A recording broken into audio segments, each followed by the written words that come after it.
नमस्कार साथियों, मैं श्यामा मिश्रा आपका हमारे चैनल स्टडी टॉपर में हार्दिक स्वागत है। हम कल महत्वपूर्ण टॉपिक बुद्धि पर चर्चा कर रहे थे, जिसमें हम लोगों ने कल बुद्धि क्या है, बुद्धि का अर्थ क्या है, बुद्धि की परिभाषा क्या है, बुद्धि कितने प्रकार की होती है। थॉर्नडाइक और गैरेट महोदय ने बुद्धि के तीन प्रकार बताए, वो प्रकार प्लस बुद्धि की विशेषताएं कौन कौन सी थी, इस चीज़ पर कल विस्तृत चर्चा की थी कल के वीडियो में। और आज हम लोग देखते हैं बुद्धि के सिद्धांत। तो बुद्धि के बहुत सारे सिद्धांत हैं। कुछ सिद्धांत ज़्यादा प्रभावी हो गए हैं, जैसे परीक्षा में ज़्यादा प्रश्न पूछे जा रहे हैं, और कुछ सिद्धांत जो हैं वो कम प्रभावी रह गए हैं। तो आज की वीडियो में पहले हम सारे सिद्धांतों की एक बार एक नज़र डाल लेते हैं, सारे सिद्धांत कौन कौन से हैं और उनके प्रतिपादक कौन कौन से हैं। फिर जो महत्वपूर्ण सिद्धांत होंगे उन पर हम अलग से वीडियो क्रिएट करेंगे, जिनसे ज़्यादा परीक्षा में प्रश्न पूछे जाएंगे। आज हम आपको सिर्फ इन सिद्धांतों का परिचय देंगे। देखिए, सबसे पहले बुद्धि का एक कारक सिद्धांत, जिसमें केवल एक कारक बताया गया था, एक कारक या एक खंड या एक तत्व सिद्धांत। तो ये दिया था आपका अल्फ्रेड बिने ने। किसने दिया था? अल्फ्रेड बिने ने, ठीक है। और इनका सहयोग किया था स्टर्न महोदय ने, इनका सहयोग किया था, ठीक है। उसके बाद है इस सिद्धांत, अच्छा इन्होंने क्या बताया कि हमारी बुद्धि में एक ही कारक पाया जाता है। ये बुद्धि है, इसमें सिर्फ एक ही कारक है, एक कारक, और सभी मनुष्यों में यह बुद्धि समान रूप से पाई जाती है। इसलिए इनके सिद्धांत का खंडन किया गया, क्योंकि सभी मनुष्य जो हैं वो एक समान नहीं होते हैं। अभी हम लोग पढ़ेंगे आगे, व्यक्तिगत भिन्नता पढ़ेंगे कि हर व्यक्ति हर दूसरे व्यक्ति से भिन्न है। यहाँ तक कि दो सगे भाई या दो जुड़वा बच्चे भी मानसिक रूप से एक दूसरे से अलग होते हैं। इसलिए इनके सिद्धांत का खंडन कर दिया गया, और इनके सिद्धांत को निरंकुशवादी सिद्धांत भी कहा जाता है। इनकी सिद्धांत में कमियां थी, क्योंकि सभी व्यक्ति जो हैं वो एक सी बुद्धि के नहीं हो सकते हैं, सब में अपनी अपनी विभिन्नताएं होती हैं। तो इनके सिद्धांत को एक कारक सिद्धांत, एक खंड सिद्धांत, एक तत्व सिद्धांत या निरंकुशवादी सिद्धांत के नाम से भी जाना जाता है, ठीक है। अब देखते हैं, उसके बाद एक कारक सिद्धांत के बाद आपका आया द्विकारक सिद्धांत। तो द्विकारक सिद्धांत कहें या द्विखंड सिद्धांत कहें, ये किसने दिया? तो स्पीयरमैन ने दिया। किसने दिया? स्पीयरमैन ने दिया, ठीक है। इन्होंने अब ये जो इन्होंने अल्फ्रेड बिने ने बुद्धि का एक कारक बताया था, इन्होंने दो कारक में बुद्धि को डिवाइड कर दिया। एक कारक हो गया जनरल फैक्टर, जिसको हम लोग सामान्य बुद्धि बोलते हैं, ठीक है, और एक हो गया हमारा एस फैक्टर, जिसको हम लोग विशिष्ट बुद्धि बोलते हैं, ठीक है। तो ये दो कारक इन्होंने बता दिए, इसीलिए इनके सिद्धांत को द्विकारकी, द्वितत्व या द्विखंड का सिद्धांत कहा जाता है। इन्होंने क्या कहा कि ये जो जनरल फैक्टर है, सामान्य बुद्धि होती है, ये सभी के पास होती है और समान रूप से होती है। दूसरी चीज़ ये ऐसी होती है, ये जन्मजात होती है, जैसे तर्क करना, सृजनात्मकता, है ना, अनुकूलन, ये कैसी होते हैं? ये जन्मजात होते हैं और सभी को ये सबके पास ये होती हैं। दूसरा जो इनका फैक्टर है वो है आपका एस फैक्टर, यानी विशिष्ट बुद्धि, जिसके अंतर्गत क्या आता है? कौशल अर्जन। क्या आता है? कौशल अर्जन। कोई भी कौशल आप सीख लें, शिक्षक बन रहे हैं, डॉक्टर बन रहे हैं, वकील बन रहे हैं, इंजीनियर बन रहे हैं, वास्तुकार बनते हैं, कोई भी कौशल अर्जन, तो वो विशिष्ट बुद्धि के अंतर्गत आता है, ठीक है। दूसरी चीज़ कि ये जो हमारी विशिष्ट बुद्धि होती है, ये किस पर आधारित होती है? वातावरण पर आधारित होती है, वातावरण पर। क्योंकि यहाँ क्या होता है, हम सब कहाँ से सीखते हैं? कोई भी कौशल सीखते हैं तो कहाँ से सीखते हैं? अपने परिवेश से, अपने वातावरण से, और इसीलिए इसको अर्जित बुद्धि या अर्जित बुद्धि भी कहा जाता है। ये जन्मजात बुद्धि होती है और ये अर्जित बुद्धि होती है, ठीक है। दो फैक्टर बताए। उसके बाद इन्होंने ही अन्य प्रयोग किए, उसके आधार पर इन्होंने फिर आगे चल के बुद्धि का त्रिकारक सिद्धांत भी दिया। इसको हम त्रिकारक भी कहें या त्रिखंड कहें, ठीक है, या त्रितत्व का सिद्धांत कह सकते हैं। ये भी स्पीयरमैन, तो स्पीयरमैन ने कितने सिद्धांत दिए? दो दिए, द्विकारक भी दिया, त्रिकारक भी इन्हीं ने दिए, दो सिद्धांत दिए। आगे ही जो आपका दो फैक्टर तो यही थे, एक ये जी फैक्टर, एक एस फैक्टर, ठीक है। बाद में उन्होंने कहा कि ये जी फैक्टर और एस फैक्टर जब ये मिलते हैं तो इनके बीच में जो ये गैपिंग दिख रही है आपको, यही आपका सामूहिक कारक होता है। क्योंकि इसमें जी फैक्टर और एस फैक्टर में कुछ तत्व ऐसे होते हैं जो समान रूप से मिल जाते हैं। तो तीसरा फैक्टर इन्होंने निकाल के क्या दिया है कि सामूहिक कारक की बुद्धि और इन्होंने बता दी है। ठीक है, तो 3 कारक बता दिए, सामान्य कारक, विशिष्ट कारक और सामूहिक कारक 3।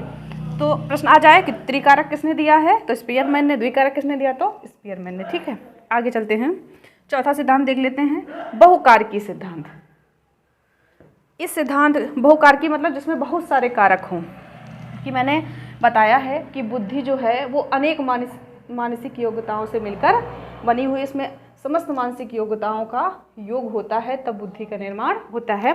तो इन्होंने भी यही बताया कि बुद्धि के निर्माण में बहुत सारे कारक होते हैं, 1 कारक, 2 कारक, 3 कारक, ऐसा नहीं है। थॉर्नडाइक ने कहा कि बुद्धि के निर्माण में बहुत सारे कारक होते हैं। इनके सिद्धांत को हम लोग असत्तात्मक सिद्धांत या परमाणु का, क्योंकि जब बहुत से कारक होंगे तो छोटे छोटे परमाणु के रूप में एक परमाणु बन जाएगा। छोटे छोटे अणुओं से मिलकर जैसे परमाणु बनता है, उसी तरीके से छोटे छोटे कारक से मिलकर बड़ा कारक बन जाता है, बहुकारक बन जाता है। इसीलिए इनके सिद्धांत को बालू का सिद्धांत भी कहा जाता है।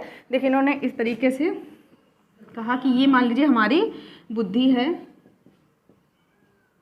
है, इसमें अनेक कारक होते हैं, इस तरीके से। ठीक है, तो यही इनका है बहुकारकी सिद्धांत की बुद्धि जो है वो अनेक कारकों के मेल से बनी हुई है। ये आपका किसका सिद्धांत है, थॉर्नडाइक महोदय का।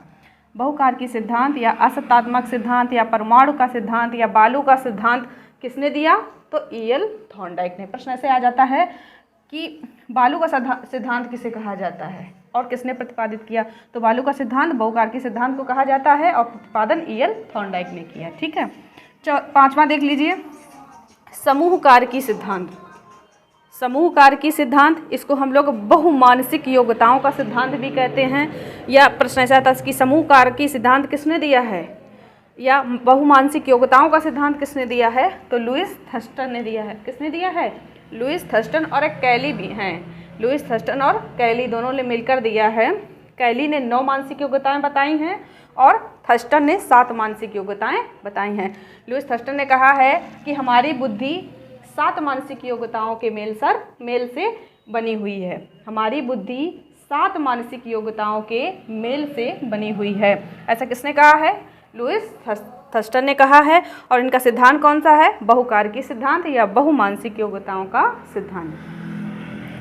अच्छा, ये इनका 7 किसने दिया था, कैली महोदय ने दिया था 7, कैली ने। और कैली ने 9 मानसिक योग्यताएं बताई हैं, 9 मानसिक योग्यताएं। ठीक है, और लुईस थर्स्टन ने 7 मानसिक योग्यताएं। छठा हमारा है सिद्धांत वर्ग घटक का सिद्धांत। वर्ग घटक का सिद्धांत, इसको हम लोग संघ सत्तात्मक सिद्धांत भी कहते हैं। वर्ग घटक का सिद्धांत या संघ सत्तात्मक सिद्धांत जो दिया है जी थॉमसन ने। किसने दिया है, जी थॉमसन ने। और कहाँ के रहने वाले हैं, स्कॉटलैंड के रहने वाले हैं। ठीक है, आगे देखते हैं। देखिए 7वां नंबर है हमारा तरल एवं ठोस बुद्धि का सिद्धांत। तरल एवं ठोस बुद्धि का सिद्धांत, जिसको हम लोग कहते हैं फ्लूइड एंड क्रिस्टलाइज्ड इंटेलिजेंस। ये किसने दिया है, तो ये दिया है आपका रेमंड कैटल ने। किसने दिया है, रेमंड कैटल ने। तरल एवं ठोस बुद्धि का सिद्धांत किसने दिया, रेमंड कैटल ने दिया है।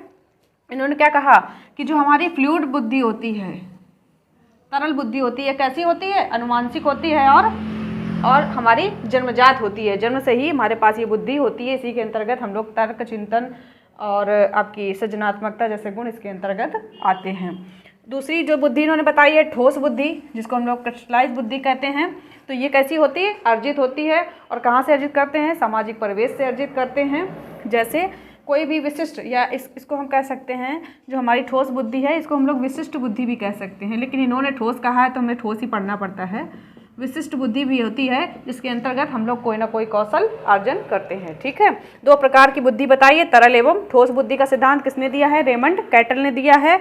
इसमें जो तरल बुद्धि है वो कैसी होती है, अनुवांशिक या जन्मजात होती है, और जो ठोस बुद्धि होती है वो अर्जित बुद्धि होती है। ठीक है, आप देख लीजिए, अगला है हमारा क्रमिक महत्व का सिद्धांत। क्रमिक महत्व का सिद्धांत ये दिया है आपका बर्ट एवं बर्नर ने। किसने दिया है? बर्ट एवं बर्नर ने। ज़्यादा इसकी प्रायोगिकता नहीं है, ज़्यादा प्रभाव में नहीं आ पाया है ये, इसलिए शॉर्ट में ही लिख दिया है इसको कि क्रमिक महत्व का सिद्धांत किसने दिया है? बर्ट एवं बर्नर ने दिया है। ठीक है, अगला है हमारा बुद्धि का आभा सिद्धांत या AB सिद्धांत भी कहा जाता है। बुद्धि का आभा सिद्धांत या AB सिद्धांत ये दिया है प्रोफेसर हैब ने। किसने दिया है? प्रोफेसर हैब ने।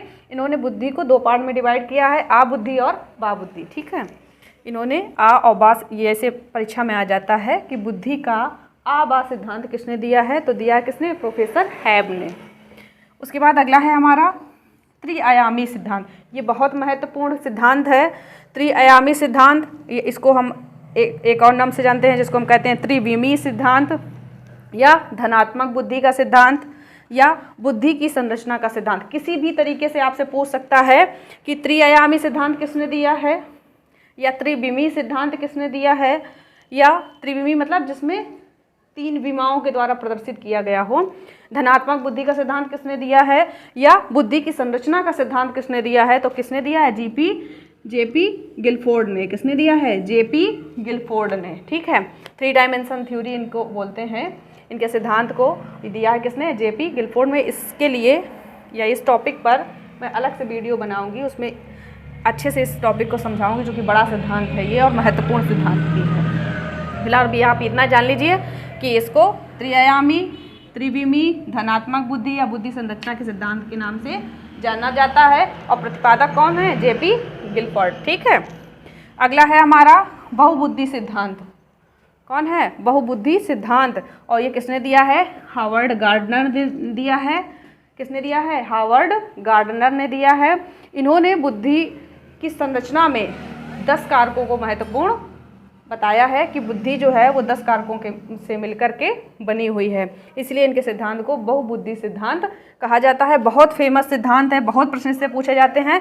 इस पर भी हम आपको अलग से वीडियो बना करके देंगे।